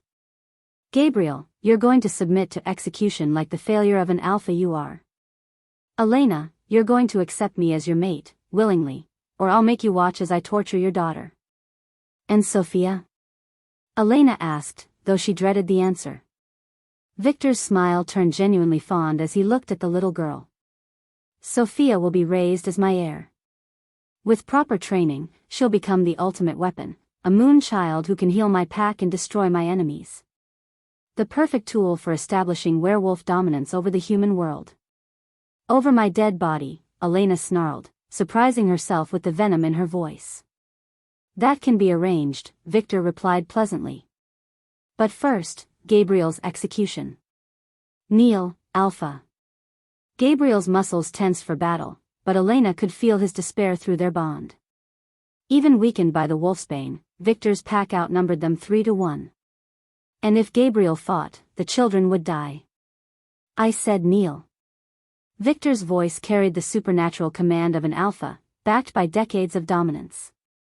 Gabriel began to sink to his knees, his will overcome by the combination of wolfsbane and Victor's power. Elena watched in horror as her mate prepared to sacrifice himself. No. Elena's voice exploded with power she didn't know she still possessed. Despite the wolfsbane, her fury at seeing Gabriel submit ignited something primal within her. He is my mate. You have no authority over him. Her power erupted wildly, silver light blazing from her body with enough force to shatter the nearest windows. The untrained energy lashed out randomly, sending Victor's wolves scrambling for cover. Elena had no idea how to control it, but her maternal rage and mated bond gave it devastating focus. Victor himself staggered backward, his eyes wide with shock. Impossible. The wolfsbane should have. His words were cut off as the warehouse doors exploded inward. Marcus led Gabriel's pack in a coordinated assault, their battle cry echoing off the walls. The fight Elena had been trying to avoid became inevitable as Werewolf clashed with Werewolf in the confined space.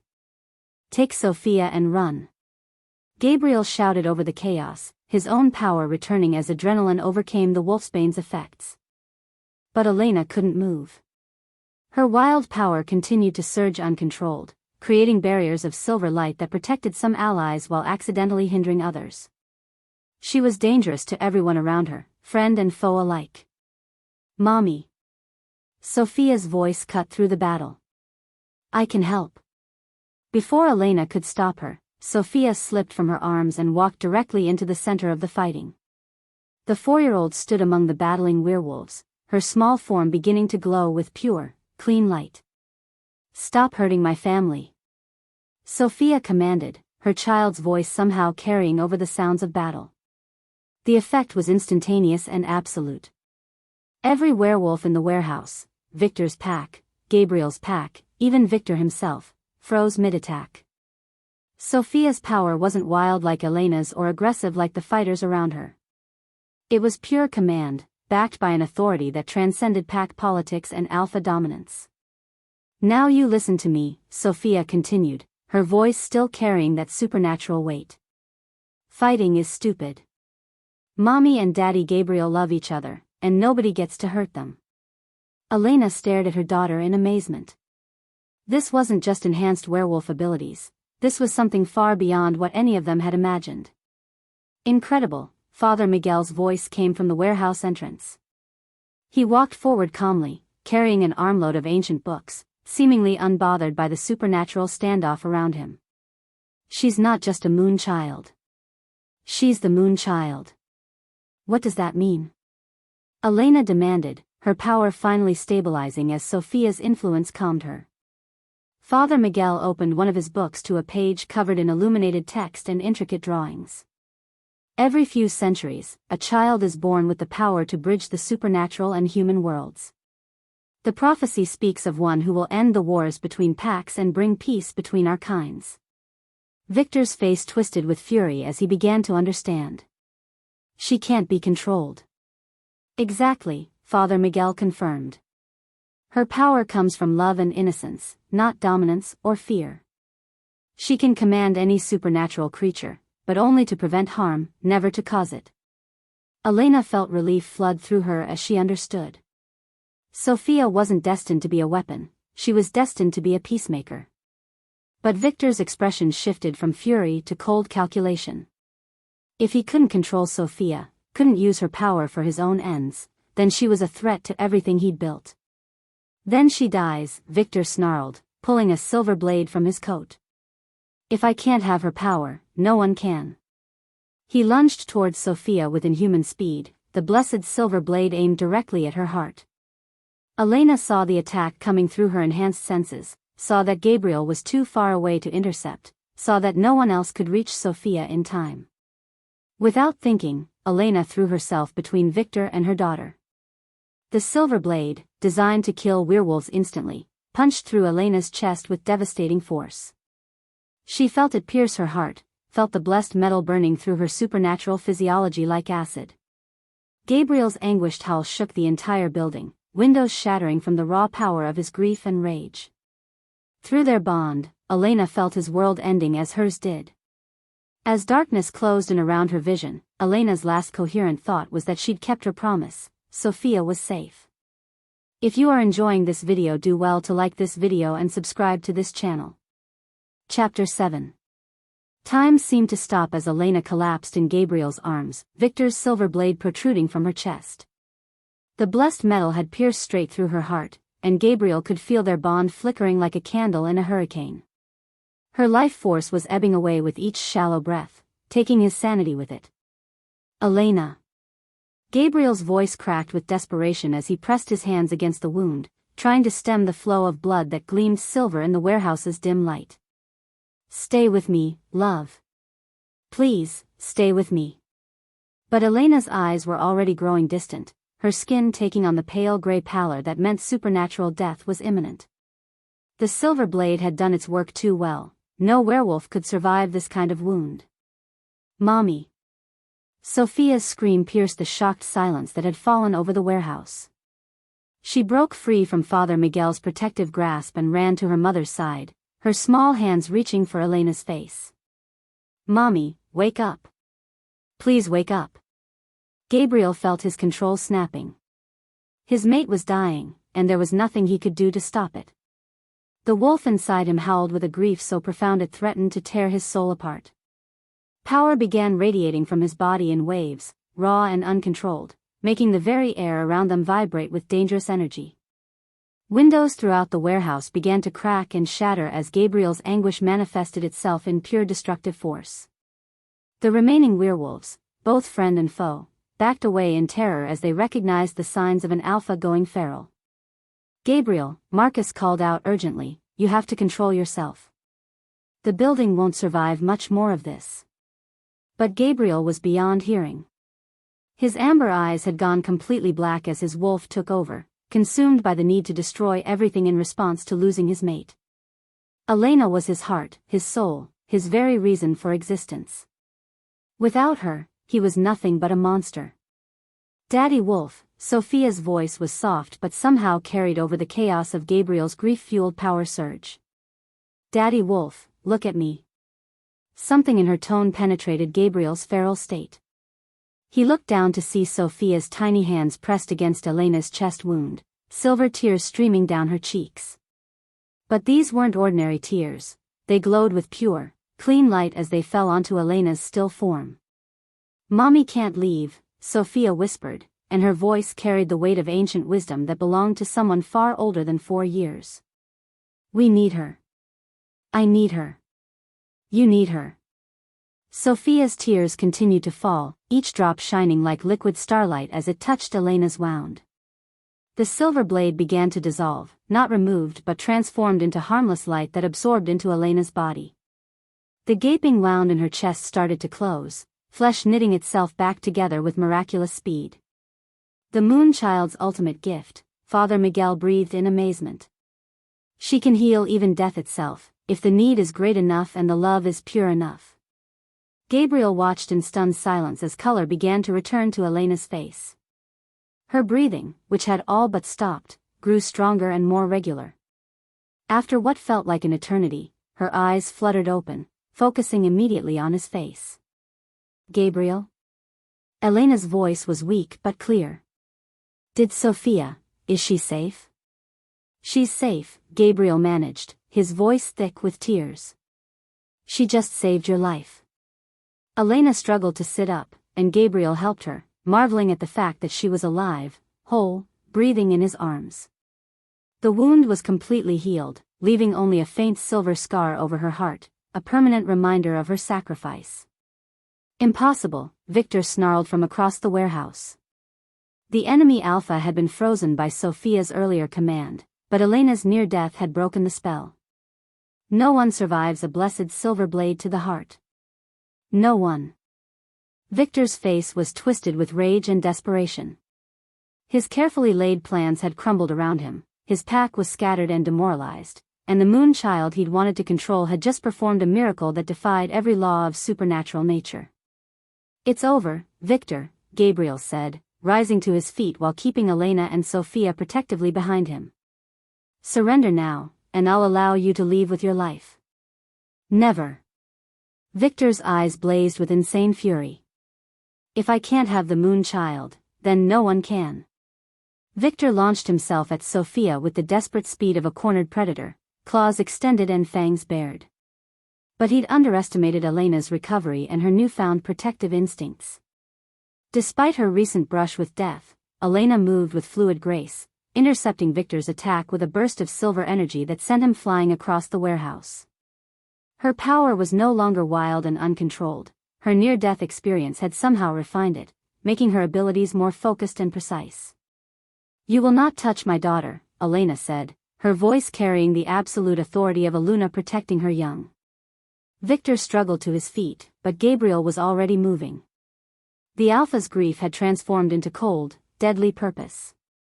With surgical precision, Gabriel's claws found Victor's throat, ending the threat to his family with swift finality. Victor's pack, seeing their leader fall, scattered into the night without a word. The warehouse fell silent except for the sound of Sofia's quiet sobs as she clung to Elena's leg. "It's over," Gabriel said softly, gathering both Elena and Sofia into his arms. "It's finally over." But Elena was looking around the warehouse at the wounded from both packs, werewolves who had been injured in the fighting and were now bleeding on the concrete floor. Her newly awakened healer's instincts wouldn't let her ignore their pain. "I can help them," Elena said, moving toward the nearest injured wolf despite Gabriel's concerned protests. "I can feel how to do it." Elena knelt beside a young werewolf from Gabriel's pack who had taken a silver blade to the shoulder. When she placed her hands on the wound, silver light flowed from her fingers, not the harsh burning energy from before, but something gentle and restorative. The wolf's wound closed completely, leaving him staring at Elena in amazement. "Thank you, Luna," he whispered, using the title reserved for an Alpha's mate. Word spread quickly through the supernatural community about what had happened in the warehouse. Elena, the human who had accepted her werewolf heritage to save her daughter, had not only survived a killing blow but had used her power to heal both friend and former enemy alike. Gabriel's pack, who had initially been skeptical about their Alpha taking a human mate, now looked at Elena with profound respect and acceptance. "You are our Luna," Marcus said formally a week later, kneeling before Elena in the traditional gesture of pack submission. "We pledge our protection to you and your daughter." Elena felt tears prick her eyes as the entire pack followed Marcus's example, accepting her not as an outsider but as family. She'd never experienced this kind of unconditional loyalty and protection, and it moved her more than she could express. Gabriel had been watching from the doorway, and when the ceremony was complete, he approached with Sofia in his arms. "There's something else," Gabriel said softly. "Something I've been wanting to ask you both." He knelt down so he was at Sofia's eye level, his expression serious but warm. "Sofia, I love your mother very much, and I love you too. Would it be okay if I officially became your daddy? Not just Daddy Wolf, but your real daddy?" Sofia's face lit up with pure joy. "Really? You want to be my daddy forever?" "Forever and always," Gabriel promised solemnly. "Yes." Sofia threw her arms around Gabriel's neck. "I always wanted a daddy who could be a wolf too." Elena watched through happy tears as Gabriel formally adopted Sofia in a ceremony that combined human legal proceedings with ancient werewolf traditions.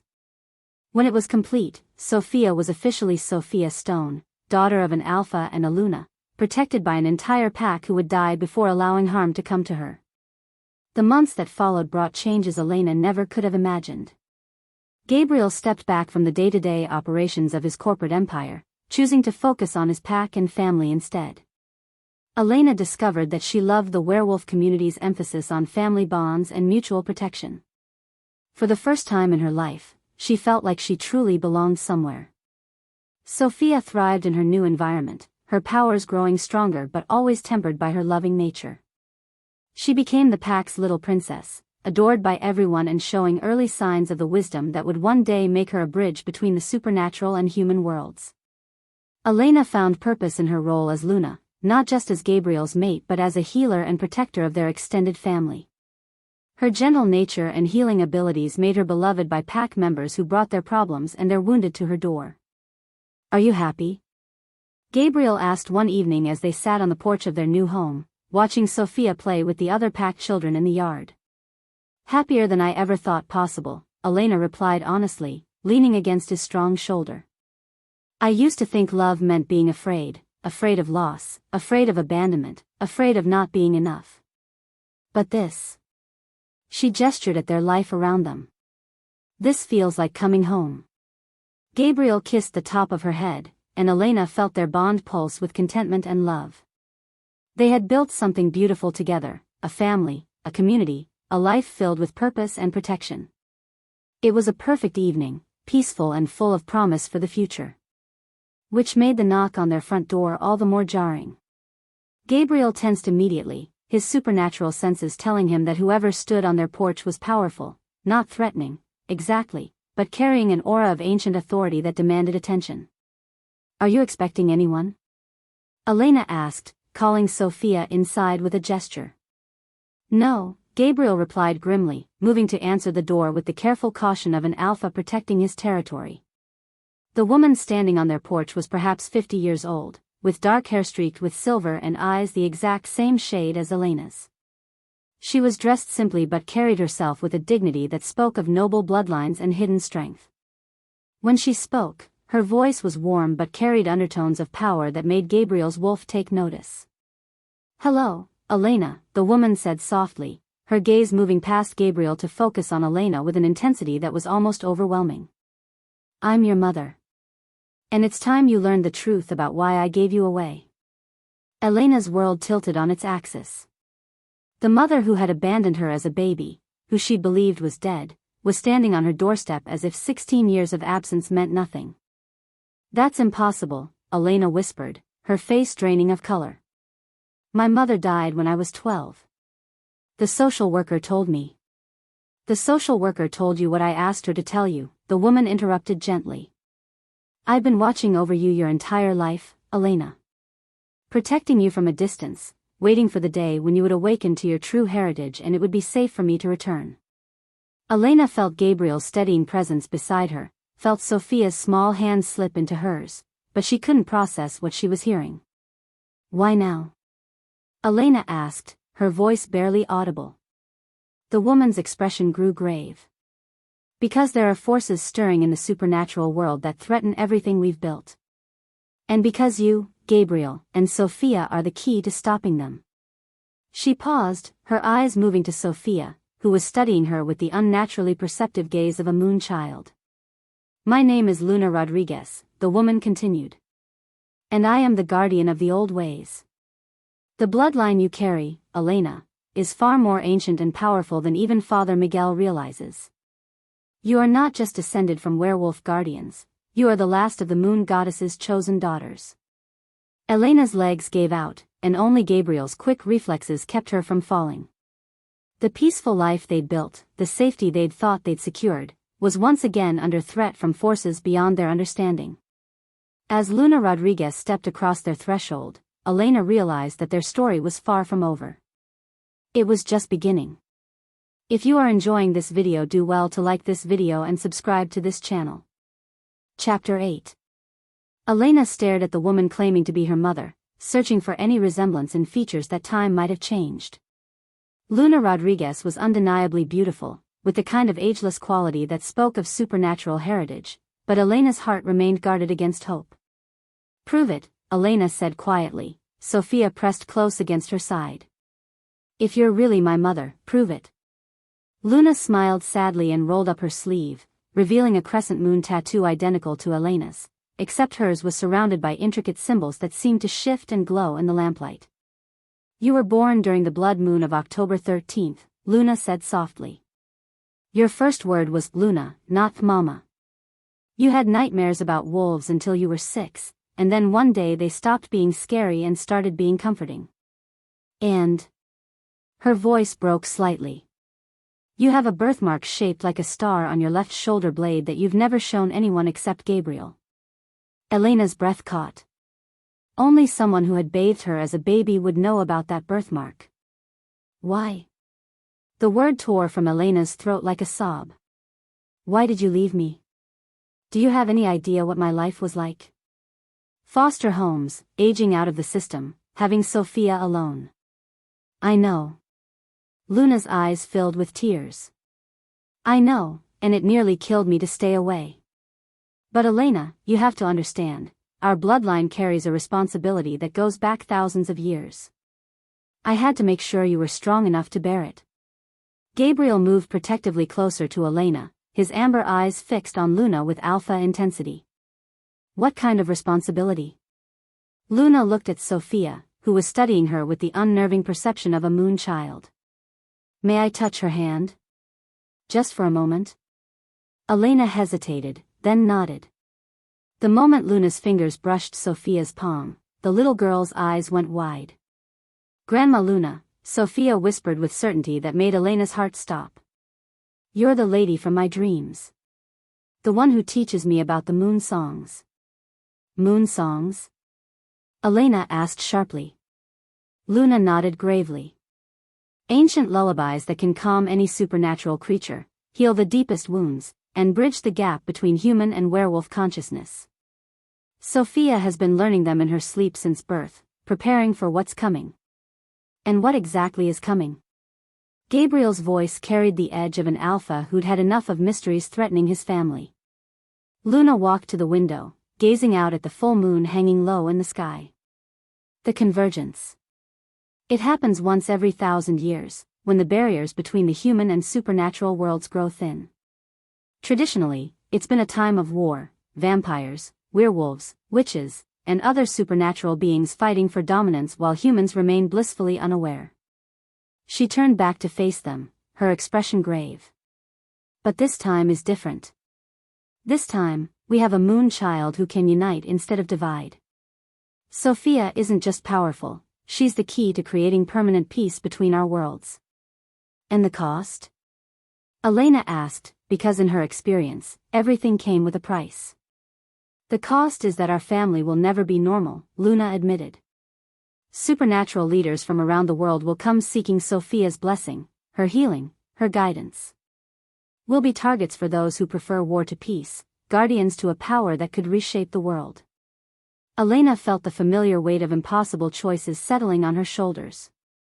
Give Sofia a normal childhood, or embrace a destiny that could save countless lives but put her daughter in constant danger. What if we say no? Gabriel asked. What if we just want to raise our daughter in peace? Then in 10 years, when Sofia turns 14 and her powers fully manifest, the supernatural world will tear itself apart in wars that will spill over into the human realm. Millions will die. Luna's voice was matter-of-fact, but Elena could hear the pain underneath. I've seen the prophecies, lived through the previous convergence. Without the moon child's intervention, chaos is inevitable. Sofia tugged on Elena's hand, looking up at her with those dark eyes that held far too much wisdom for a 4-year-old. Mommy, Sofia said seriously, the moon dreams showed me something. If we help, if we do what Grandma Luna says, then no more children have to be scared. No more mommies have to cry because the monsters took their babies away. Elena's heart clenched. Even at 4, Sofia understood that her power came with responsibility, not just for her own family, but for every family that could be torn apart by supernatural wars. And if we do this, Elena said slowly, if we accept this destiny, what does that mean for us? For our life together? Luna smiled, and for the first time, Elena saw genuine hope in her mother's eyes. It means Sofia grows up surrounded by love and protection, learning to use her gifts to heal instead of harm. It means you and Gabriel become leaders in a new era of supernatural cooperation. And it means... She paused, pulling an ornate scroll from her bag. It means I get to give you the wedding gift I've been saving for 28 years. The scroll unrolled to reveal what looked like a deed, written in multiple languages and bearing seals that seemed to glow with their own light. This is a sanctuary, Luna explained. A place where supernatural beings can come for healing, for guidance, for peace. It's been held in trust by our bloodline for generations, waiting for the moon child who would make it truly necessary. Gabriel studied the document, his expression thoughtful. Where is it? The Olympic Mountains, about 50 miles from your current pack territory. 30,000 acres of pristine wilderness, with a lodge that can house 100 guests and facilities designed for supernatural healing. Luna's eyes sparkled. It even has a state-of-the-art medical wing, in case Sofia wants to follow in her mother's footsteps as a healer. Elena felt tears burning her eyes as she realized what her mother was offering, not just a destiny, but a way to fulfill that destiny while staying close to the pack that had become their family. There's something else, Luna continued. The sanctuary comes with protections built into the very land itself. No one with violent intentions can set foot on the property. It would be the safest place in the world for Sofia to grow up. What about the pack? Elena asked, looking at Gabriel. We can't abandon our responsibilities here. Gabriel's smile was warm with love and pride. Actually, I think this could be perfect. Marcus has been ready to take over as Alpha for years, he just needed me to trust him enough to step back. And the sanctuary would give our pack a place to send members who need specialized healing. Sofia had been listening to the adult conversation with the focused attention that always preceded one of her startling insights. Now she spoke up, her voice carrying that otherworldly quality that appeared when her moon child abilities were active. The dreams show me something else, Sofia said, looking directly at Luna. Grandma Luna gets to stay this time. She gets to teach me the moon songs in person, and help Mommy learn the old healing ways, and show Daddy Wolf how to make the sanctuary safe for everyone. Luna's composure finally cracked, tears streaming down her cheeks. I was hoping. I wasn't sure if you'd want me to stay after I abandoned you for so long. Elena studied her mother's face, seeing the years of sacrifice and loneliness written in every line. Luna had given up her own happiness to ensure Elena would be strong enough for this moment. It was the hardest kind of love, the kind that required letting go. Everyone deserves a second chance, Elena said finally. Especially family. The next few months passed in a whirlwind of preparation and change. Gabriel officially transferred Alpha duties to Marcus, who accepted the responsibility with the gravity it deserved. The pack held a ceremony to bless Elena, Gabriel, and Sofia as they prepared to take on their new roles as guardians of the sanctuary. Elena found herself learning not just about her supernatural heritage, but about the scope of the world she'd stumbled into. Vampires were real, but nothing like the movies portrayed. Witches practiced magic that was more about healing and protection than curses and hexes. Even dragons existed, though they preferred to remain hidden from both humans and other supernatural beings. It's overwhelming, Elena confessed to Gabriel one evening as they walked through their new home, a beautiful lodge nestled in a valley that seemed to exist in perpetual twilight, protected by ancient magic. The responsibility or the reality? Gabriel asked, wrapping his arms around her from behind. Both. A year ago, I was a single mom working 3 jobs just to survive. Now I'm supposed to help bring peace to the supernatural world. Elena leaned into his warmth, drawing strength from their bond. What if I'm not enough? What if Sofia and I aren't what everyone thinks we are? Then we'll figure it out together, Gabriel said simply. But Elena, I've seen what you can do. I've felt the love and healing that flows through you. You're exactly what the world needs, not because of some ancient prophecy, but because of who you are. Their conversation was interrupted by Sofia's laughter echoing from the main hall. They found her sitting in a circle with Luna, learning one of the moon songs that would help her channel her abilities more effectively. And when the silver light dances, little one, that's when you know the healing is working, Luna was saying, her voice carrying the melody that seemed to make the very air shimmer. Sofia's voice joined her grandmother's in harmony, and Elena felt power ripple through the sanctuary, not overwhelming or dangerous, but gentle and restorative. Plants in the surrounding garden began to bloom out of season, and Elena could swear she heard the sound of distant wolves howling in celebration. "She's going to be amazing," Gabriel murmured, watching his adopted daughter with pride and wonder. "She already is," Elena replied. Over the following months, word of the sanctuary spread through the supernatural community. They received their first official guests, a family of werewolves whose youngest child had been injured in a car accident and wasn't healing properly. Sofia's touch not only healed the boy's physical wounds but helped the family process the trauma of almost losing him. Elena discovered that her own healing abilities had grown exponentially since accepting her heritage. She could not only heal physical injuries but help mend the emotional and spiritual wounds that supernatural beings carried. Gabriel found new purpose in using his alpha abilities to create order and safety for the sanctuary's diverse visitors. A year after opening the sanctuary, Elena stood on the main porch watching a group that would have been impossible to imagine before, werewolf children playing peacefully with young witches while their parents discussed cooperation agreements that would have prevented the wars of previous generations. "No regrets?" Gabriel asked, joining her as he often did during these quiet evening moments. Elena considered the question seriously. Their life was far from normal. They hosted supernatural dignitaries, mediated disputes between different magical communities, and raised a daughter whose destiny was tied to the fate of multiple worlds. But it was also filled with love, purpose, and the kind of deep satisfaction that came from making a real difference. "None," Elena said finally. "This is exactly where we're supposed to be."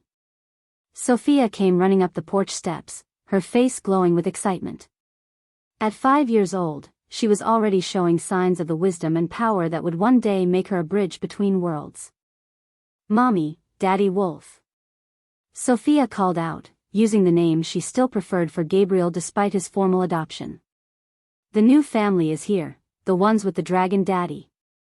Elena and Gabriel exchanged amused glances. In their world, a mixed-species family with a dragon father was just another Tuesday.